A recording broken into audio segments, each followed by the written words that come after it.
10-letni Tom pozna berlinski zid številnih slik in iz pripovedovanja babice Karin, ki je živela v zahodnem delu mesta Midlereuth in ki o takratnem življenju ve veliko. Man könnte halt zum Beispiel jetzt nicht einfach mal auf die andere Seite gehen und halt zum Beispiel mal Hallo sagen.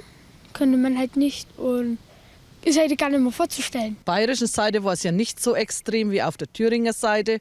Die Leute in Thüringen, die waren ja richtig eingesperrt. Die sind immer kontrolliert worden. Prav zato je veliko ljudi želelo pobegniti. Samo v Berlinu so stražarji pri poskusu pobega ubili najmanj 240 ljudi. V 80. letih prejšnjega stoletja so ljudje množično protestirali in zahtevali prost prehod meje. Njihove sanje so se uresničile 9. novembra 1989.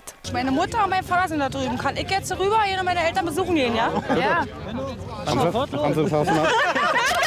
Padec berlinskega zidu je pomenil konec sveta, kakršnega so poznali prebivalci takratne vzhodne in zahodne Nemčije. Danes so ostanki zidu najbolj obiskane turistične znamenitosti v Berlinu.